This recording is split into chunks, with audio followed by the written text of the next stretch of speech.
Imagine this. You take one wrong turn. Just one. And suddenly, the world you know disappears. The trail vanishes beneath your feet. The voices of your friends fade into silence. And all around you, nothing but trees. Endless, suffocating trees.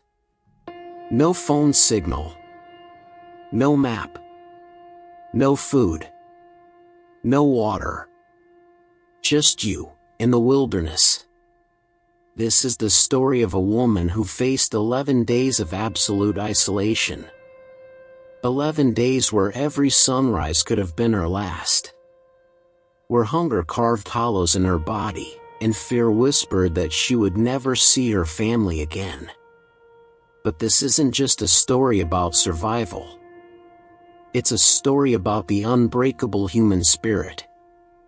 About hope when there is no reason to hope. About finding strength in the darkest moments when everything inside you screams to give up. Her name doesn't matter as much as what she represents, that fragile, fierce determination we all carry within us, waiting to be tested. And tested, she was. This is her story. And what happened over the next 11 days will push you to the edge of your seat, because the forest doesn't let go easily. It started as an ordinary hike. A Saturday morning in late spring. The kind of day where the sun filters through the canopy in golden shafts, and the air smells like pine and possibility. She wasn't alone, a small group of friends, experienced hikers, people who knew these trails. But nature doesn't care about experience. She stopped to photograph a wildflower. Something small and purple, clinging to a mossy rock. The others moved ahead, just around the bend, they said. They'd wait at the clearing. She took the photo, stood up, and realized she couldn't hear them anymore. The forest had swallowed their voices. No problem, she thought. The trail is right here. I'll catch up. But when she turned around, there was no trail. Just trees that all looked the same. Rocks covered in identical moss. Shadows that pointed in every direction and none at all. She called out.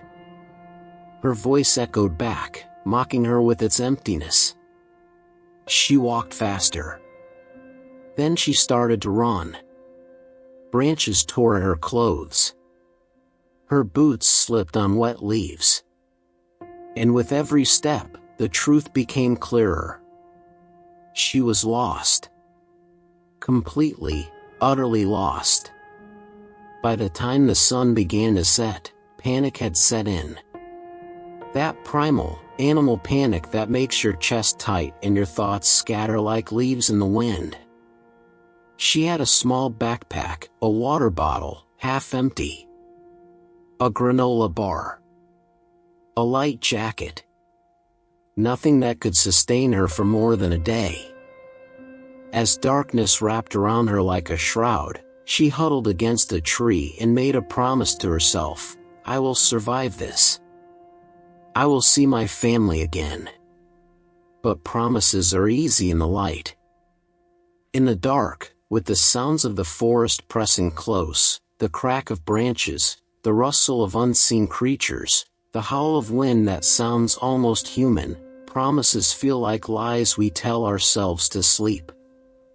If we can sleep at all. Have you ever felt that way too? Alone in your own darkness, when promises sound like lies, and hope feels far away? That's exactly where she was. But what she didn't know was that the real test hadn't even begun yet. Day 2 arrived with cruel indifference. She woke stiff, cold, covered in dew. Her water bottle was nearly empty.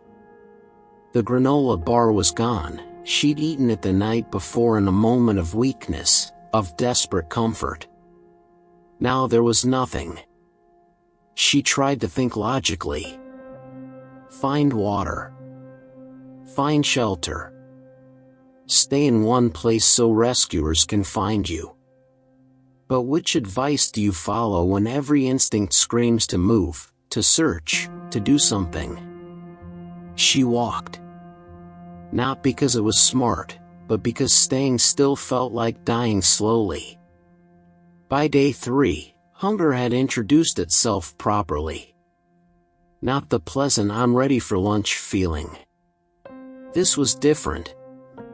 This was a gnawing, constant ache that made her lightheaded. That made her see her children's faces in the patterns of tree bark. That made her hallucinate the smell of coffee, of bread, of home. She tried to find food. Berries that might be edible, or might kill her. Leaves that tasted bitter and made her gag. She found a stream on day 4, murky and cold, and drank deeply despite knowing the risks. What's dysentery compared to dying of thirst? Maybe you've wondered what you would do in her place. Would you drink the water? Eat the berries? Risk it all just to survive one more day? Day 5 brought a new challenge. She fell crossing a creek and twisted her ankle. The pain was sharp, immediate, real, almost a relief compared to the dull agony of hunger. Day 6, she built a shelter from branches and leaves, some primal part of her brain taking over when her conscious mind wanted to quit. Day 7, she stopped counting. But the forest had one more surprise waiting for her. Time lost meaning. There was only the eternal now, the present moment of cold, of hunger, of putting one foot in front of the other even when she couldn't remember why. At night, she would talk to herself. Sometimes to God. Sometimes to her children, her husband, her mother. She would tell them about her day as if they were sitting beside her. As if she would see them tomorrow. "I found the prettiest stream today," she'd whisper to the darkness. "You would have loved it." But the worst part wasn't the hunger or the cold or the fear. It was the hope fading. Every day, she believed rescue would come. Every day, she listened for helicopters, for search dogs, for voices calling her name. Every day, there was only silence. And slowly, cruelly, hope began to die. But the forest wasn't done with her yet. What came next would decide if she lived, or disappeared forever. By day 9, she had stopped talking to herself. She had stopped imagining rescue. She had begun to accept that these trees, this cold ground, this endless green prison, this was where her story would end. She thought about just stopping. Lying down beneath a tree and letting go. It would be so easy. So quiet. So peaceful. Maybe you felt this too, that giving up would be easier than fighting one more day. When the weight of your struggle, your pain, your loss feels too heavy to carry.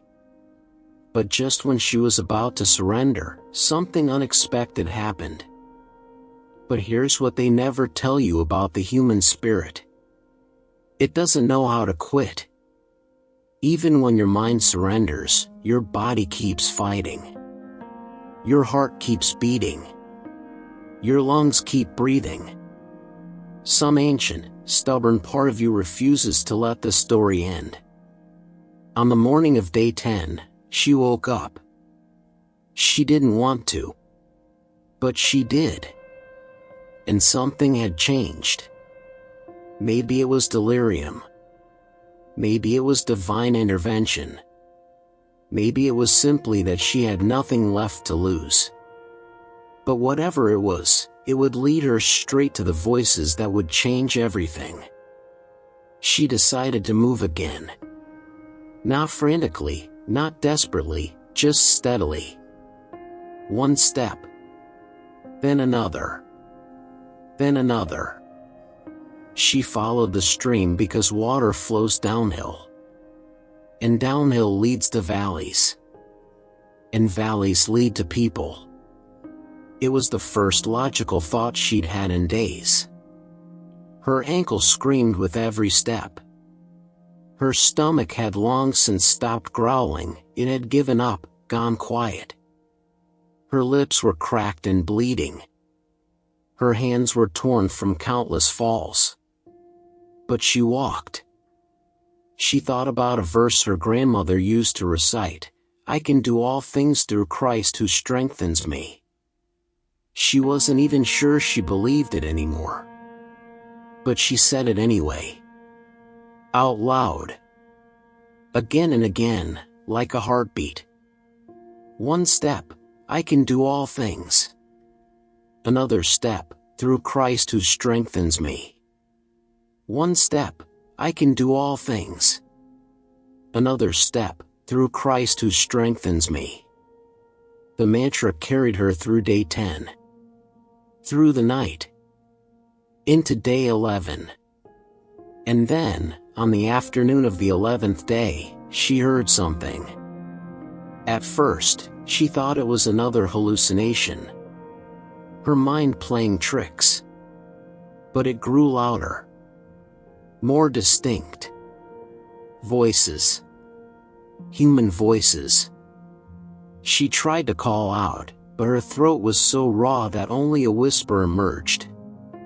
She stumbled forward, crashing through underbrush, not caring about the pain, not caring about anything except reaching those voices.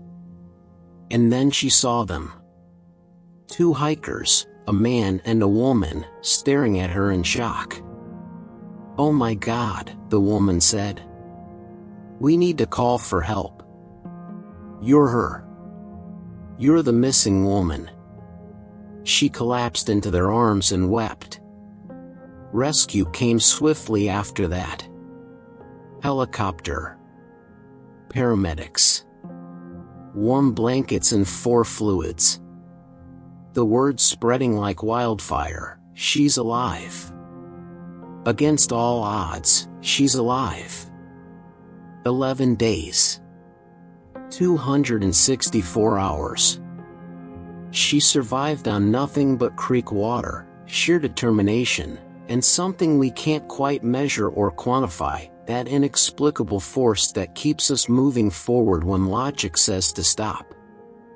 When she finally reunited with her family, she couldn't stop touching them. Her children's faces. Her husband's hands. Her mother's tears. As if reassuring herself they were real. That she had made it back. The doctors said she'd lost 18 pounds. She was dehydrated, hypothermic, covered in cuts and bruises. But alive. Miraculously, impossibly alive. In the interviews that followed, reporters asked her the same question over and over, "How did you survive?" Her answer was always the same. "I don't know. I just kept going. Even when I wanted to stop. Even when everything in me said it was over. I kept going." But I think her survival teaches us something deeper. We all face wilderness moments in life. Maybe not literal forests, but dark seasons where we feel lost. Where the path disappears beneath our feet. Where hope fades and fear press close. Grief that swallows us whole. Illness that seems endless. Dreams that die before they bloom. Relationships that crumble. Futures that vanish. And in those moments, we face the same choice she faced. Do we lie down? Or do we take one more step? Her story reminds us that we're stronger than we think. That the human spirit is remarkably, beautifully resilient. that sometimes survival isn't about grand gestures or dramatic strength, it's about the quiet, stubborn refusal to give up. It's about taking one step, then another, then another. It's about saying I can do all things even when you're not sure you believe it. It's about holding on to hope even when hope feels like a lie. Because here's the truth, you never know which step will be the one that leads you home. Which morning will bring the rescue. Which moment of perseverance will be the one that saves you. So, you take the step. You survive the day. You keep breathing. Not because it's easy, but because you're built for this. Because somewhere deep inside, past the fear and the pain and the exhaustion, there's a light that refuses to go out. And that light? It's enough. She walked out of that wilderness changed. Not broken but transformed. Carrying with her a truth that most of us spend our whole lives trying to learn. That we're capable of far more than we imagine. That rock bottom has a trapdoor to a deeper strength. That sometimes the only way out is through. And that survival, true survival, isn't just about staying alive. It's about choosing life, again and again, even when death feels easier. If you're in your own wilderness today, I hope her story reminds you, you're not alone. You're not forgotten. And you're stronger than you know. Keep going. Take one more step. And maybe, just maybe, this video is your reminder that your rescue might be closer than you think. If this story moved you, share it with someone who needs to hear it today. And remember, your story isn't over yet. Not even close.